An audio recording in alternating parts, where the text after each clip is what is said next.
if all goes well for Tyson, potentially down the line, we'll get that fight that we've all been clamoring for, Tyson Fury against Anthony Joshua. And if that happens, you'll likely have to Whoa, cook. whoa, whoa, whoa, whoa. Anthony Joshua is getting knocked out. Listen to me. Yes. Anthony Joshua is getting knocked out in June 20 at Tottenham Stadium in London by my guy Kubrat Pulev. Take it to the bank. Put Joshua on his ass. He's not going to come in like a fat slob like Andy did. He's going to come in fit and ready, and he will put Joshua on his ass. And you can take that to the bank. I'm not even trying to promote the fight. It is what it is. He's a good fighter. I've got to take him seriously. And if I do that, I'm confident I'll get the win. Let's get ready to rumble!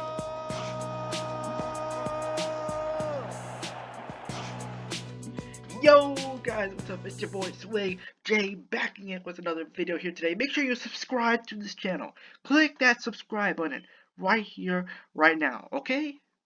Good, let's do this. And today's video is going to be about Anthony Joshua versus Kubrat Pulev, upcoming fight in December 12th, of course.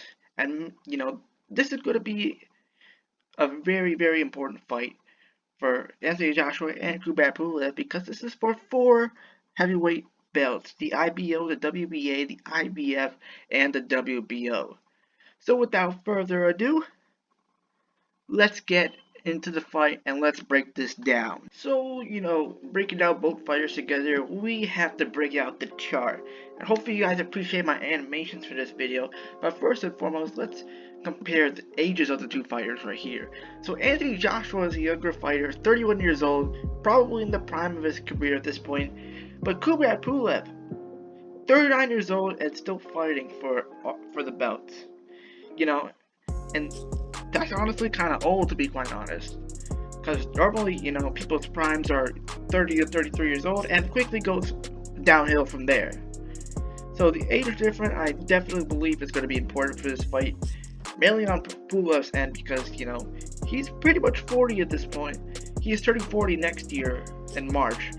But yeah, you know, the youth favors a lot of the time. But going to the next, let's check their records out. You know, comparing the two records side by side, they each have 1 loss only. Anthony Joshua lost against Ruiz, but he avenged it with an impressive UD win. Pulev also has 1 loss, that's against Klitschko, where he got knocked out in that fight. And Anthony Joshua actually beat Klitschko. So putting it together, you know, Anthony Joshua has 23-1 with 21 KOs. That is, you know, that's a pretty insane KO rate. That's like an 88% KO rate, you know, total together. And, you know, Kubrat has 14 knockouts out of 28 wins. So that's kind of like, you know, 50-ish%. So, honestly, Anthony Joshua has the stronger punch, given his track record of knockouts over and over again. And Kubrat Pulev, according to his record, he's not the strongest puncher out there. But going even further here, major titles held. As I said before, Anthony Joshua has 4 major belts in the heavyweight division. Pulev has never really won any big titles. You know, he had an opportunity against Klitschko and he lost that, as I said before, as well. So looking at these 3 stats, you can tell Pulev has more experience, but Anthony Joshua is the more powerful puncher. You know, he has more titles. The youth favors him, which is, you know, a main reason why, according to this chart and the animations, Anthony Joshua should be favored in this fight. Going even further here, it is very important to also point out, you know, the differences in size, because this is heavyweight boxing especially. So let's look at it right here for what it actually is. Okay, so Anthony Joshua is 6'6", and Kubrat Pulev is 6'4.5", but I'll round it up to 6'5". So most definitely you can say, you know, Kubrat Pulev is probably one of the tallest opponents Anthony Joshua has fought to date. And, you know, this sort of slide right here, or animation, favors Kubrat Pulev because Anthony Joshua got knocked out by the 6'0", 6'1" Andy Ruiz. So, you know, his advantage of reach is pretty much not existed in this fight, maybe by the slightest margins, in my opinion. But Kubrat Pulev is a big boy. I mean, you can clearly see it right here.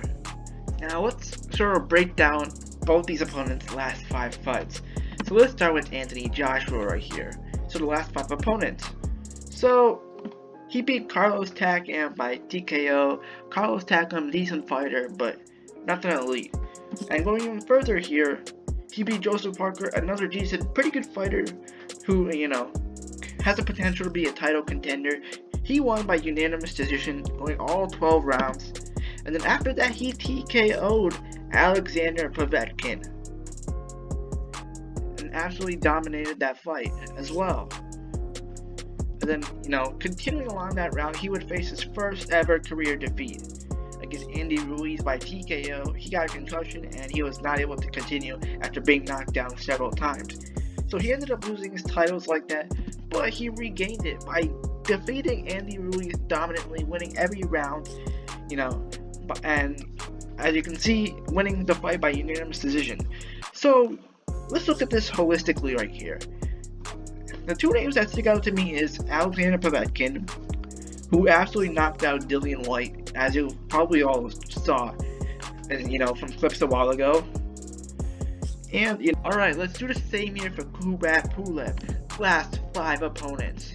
So, I'm going to quickly go over this. You got RTD against Samuel Peter, a unanimous decision win over Kevin Johnson, a unanimous decision win over Hughie Fury, who is related to Tyson Fury, the champ, a knockout win over Bogdan Dinu, and a unanimous decision win over Rydell Booker. So he's one of his last 5, but, you know, I've never heard any of these names on this list right here. And that also favors Anthony Joshua, because Anthony Joshua's faced more bigger name opponents versus Kubrat Pulev. You know, I'm sure a bunch of these boxers here are, you know, decent, especially Mr. Fury, but this competition is not really on par with Anthony Joshua's competition, and that's just putting it honestly. So that's why, you know, in terms of competition, they gotta favor Anthony Joshua here. And so in this last part of the video right here, we're sort of going to be breaking down the strengths and weaknesses of both, you know, AJ and Pulev, and then we're going to come to sort of a prediction of who will win this fight. So let's start with the weaknesses of both fighters. So both fighters, you know, they don't have the strongest heads or chin, and they have been knocked out before in their career. Now, Pulev probably has a stronger chin overall. AJ has the weaker chin, you know, as you can see against Andy Ruiz. And also, it really showed itself in the second fight, which showed Anthony Joshua being a lot more defensive than anyone's ever seen him before. And really putting that together, that leads us to the strengths of Anthony Joshua. You know, he sort of learned from his mistakes, and he knows how to box wisely and box well, most importantly. And yes, Pulev's experience also counts as an advantage, but not only that, Kubrat Pulev does have power, believe it or not. And they kind of make sure you click that subscribe button, like this video, you know, comment down on any other suggestions. Yeah, it's been your boy Sway J, and I'm out. Peace!